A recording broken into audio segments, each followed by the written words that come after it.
Bienvenue à cette formation en ligne, mais surtout bienvenue dans la Nouvelle-Tunisie. Vous connaissez la Tunisie comme destination balnéaire par excellence, plage et soleil. Vous savez peut-être aussi que la Tunisie a beaucoup à offrir en termes de nature, de culture et d'histoire. Vous avez sans doute entendu que depuis la révolution de Jasmin, le pays est plus que jamais ouvert aux visiteurs et aux touristes. La Tunisie est bien plus qu'une destination de vacances. Visiter la Tunisie, c'est vivre l'histoire dans le seul pays d'Afrique du Nord avec une véritable démocratie. Vos clients sont donc plus que les bienvenus dans la Nouvelle-Tunisie. Sachez que le gouvernement tunisien, les services touristiques et tous les acteurs présents sur le terrain ont pris et continuent à prendre toutes les mesures nécessaires pour garantir la sécurité des habitants et des visiteurs. Il s'agit de mesures au niveau national, mais aussi d'obligations pour chaque établissement touristique. Dans cette formation en ligne, nous parcourons volontiers avec vous un certain nombre de facettes connues et moins connues de la Tunisie. Ainsi, vous serez en mesure de partager vos connaissances sur l'histoire et les richesses de la destination avec vos clients. Avec 1300 km de côte, la Tunisie dispose d'une offre exceptionnelle pour des vacances à la mer. Les familles avec enfants découvriront de véritables vacances au paradis. De nombreux hôtels sont situés au bord de mer et la mer Méditerranéenne est très calme.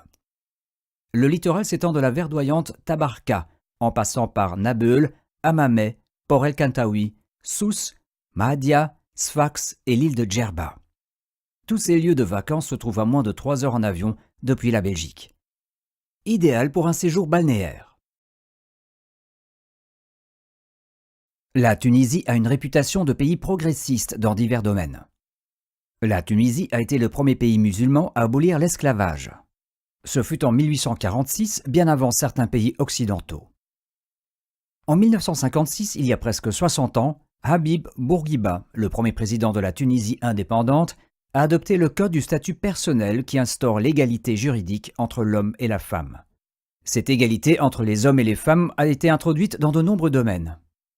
La Ligue tunisienne des droits de l'homme a été fondée il y a presque 40 ans. Ce fut la première Ligue des droits de l'homme en Afrique et dans le monde arabe. La Tunisie est un pays de tolérance depuis des millénaires. 3 religions ont toujours coexisté. À la fin de l'Antiquité, c'était un pays chrétien. On peut y trouver encore quelques églises actives et la cathédrale Saint-Vincent de Paul et la cathédrale de rite catholique de la ville de Tunis. En Tunisie, les différents courants de l'islam vivent en harmonie. La grande mosquée de Kairouan est l'une des plus anciennes mosquées du monde. La synagogue de la Griba est le lieu où s'achève chaque année le pèlerinage des Juifs de Tunisie et du monde entier. La constitution tunisienne stipule également que l'État garantit la liberté de religion en toute tolérance. Les femmes tunisiennes ont le droit de vote depuis 1959, seulement 3 ans après que les femmes ont obtenu ce même droit en Belgique. L'introduction de ce droit de vote a été une première pour le monde arabe et même pour certains pays occidentaux. À Monaco, le droit de vote pour les femmes a été instauré en 1962, en Suisse en 1971, au Portugal en 1976. La Tunisie a été une exception politique dans beaucoup d'autres domaines. Saviez-vous que la Tunisie a été le seul pays occupé par les Allemands, mais où les Juifs ne furent jamais persécutés? Depuis plusieurs décennies, la Tunisie est une démocratie véritable, progressiste et dynamique. La côte de Corée située dans le nord de la Tunisie est une succession de petites baies, caps et des plages avec paysages verdoyants. Tabarka, protégée par une presqu'île, est connue par les amateurs de plongée sous-marine et de la pêche sportive. Le lac d'Ishkeul est l'un des lieux d'hivernage les plus importants de la mer Méditerranée pour les oiseaux d'eau migrateurs et attire plus de 200 000 canards, oies et foulques d'octobre à mars. Le parc national d'Ishkeul fait partie du patrimoine mondial de l'UNESCO. À l'autre extrémité de la côte de Corail, à 65 km de Tunis, se situe Bizerte, un port avec une grande histoire et une activité intense. La péninsule du Cap-Bon est le verger de la Tunisie, avec des paysages à couper le souffle. Dans la station thermale de Corbous, les 7 sources d'eau chaude ont toutes des propriétés thérapeutiques spécifiques. À 70 km de Tunis se trouvent Nabeul et Hammamet. Avant le début du tourisme international, Hammamet était la place to be pour l'élite artistique. La richesse artistique locale et surtout la poterie spécifique à Nabeul jouissent d'une très bonne réputation. Yasmine Hammamet, quelques kilomètres plus loin, est aujourd'hui devenue une des principales stations balnéaires en Tunisie.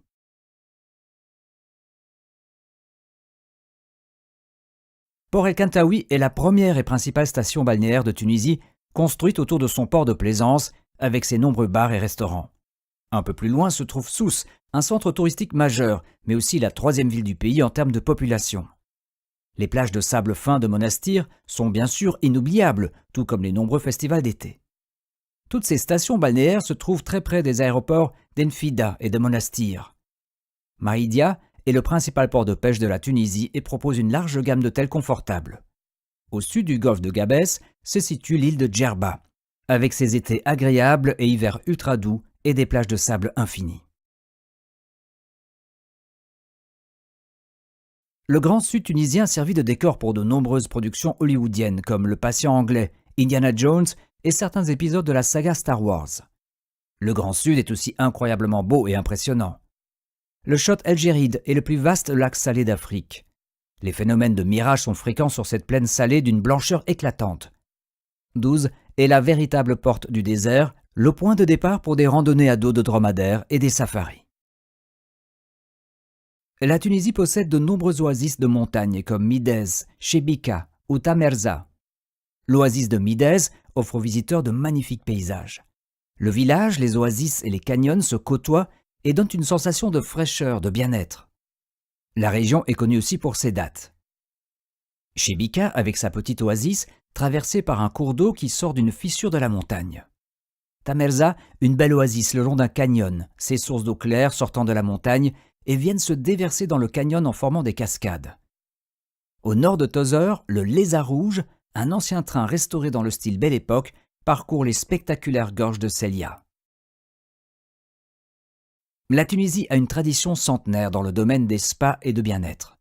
Ici, vous trouverez le parfait équilibre entre la tradition et l'efficacité de traitement, entre la thalasso pour le plaisir et la thalasso médicale. La loi tunisienne impose des critères stricts pour l'ouverture et la gestion des centres, qui attirent chaque année plus de 130 000 touristes, dont 60% reviennent et souvent plusieurs fois. Les prix sont de 30% à 40% moins chers qu'en France. La thalassothérapie tunisienne s'est adaptée à une clientèle exigeante qui fait tout pour rester en bonne santé. Le cadre est professionnel et strictement contrôlé par le gouvernement. Plus de 50 centres de thalassothérapie sont intégrés dans des hôtels de luxe de 4 ou 5 étoiles. N'hésitez pas d'attirer l'attention de vos clients sur le fait que la Tunisie occupe la 2e place mondiale des destinations thalasso.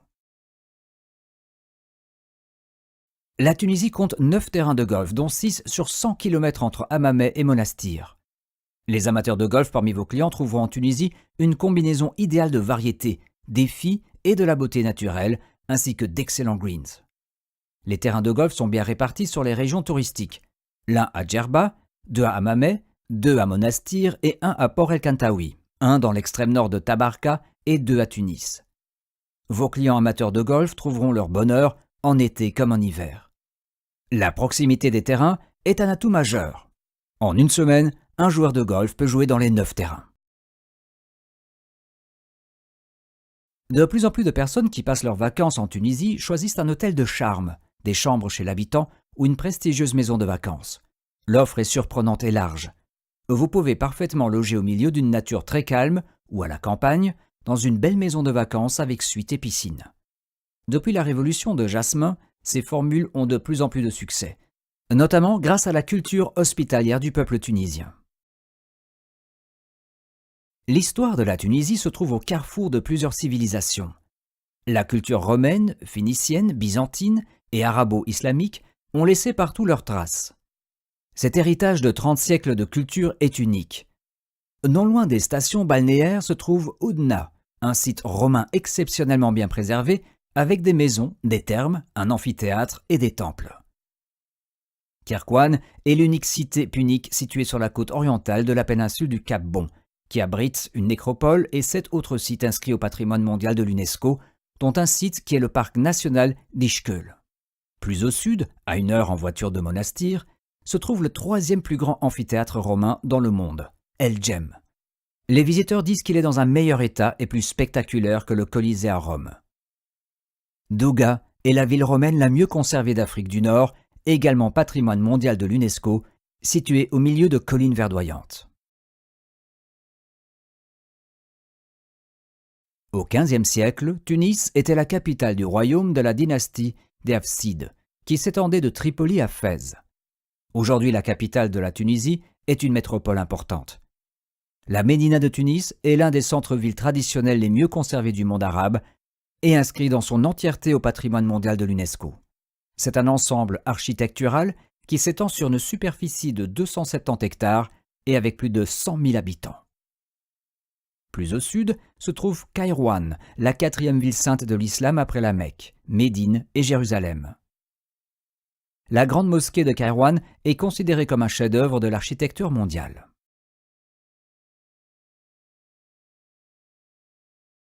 Le musée national du Bardo possède une richesse extraordinaire et est un endroit à ne pas rater pour ceux qui visitent Tunis. Les nombreuses collections racontent l'histoire de la Tunisie. Les 50 salles qui font partie du musée parlent de la préhistoire, de la période libyco-punique, de la période romaine et du début de la période chrétienne ainsi que de l'ère byzantine. De la période islamique à ses débuts jusqu'à aujourd'hui. Il y a également une salle avec des objets de culte juif. La Tunisie prouve encore une fois son attitude pluraliste, où la tolérance et l'hospitalité sont au cœur de la société. Aussi bien le musée du Bardo que le musée de Sousse ont été récemment entièrement rénovés. Vous êtes arrivé à la fin de cette formation en ligne sur la Tunisie. Vous avez sans doute remarqué que la Tunisie est une destination de vacances extrêmement riche avec mer, soleil et plage, mais également avec une riche histoire culturelle, des paysages variés et des villes dynamiques. Nous vous invitons maintenant à tester vos connaissances en faisant le test à choix multiples. Si vous réussissez le test, vous pouvez télécharger et imprimer votre propre certificat. Bienvenue au groupe Select d'experts de la Tunisie.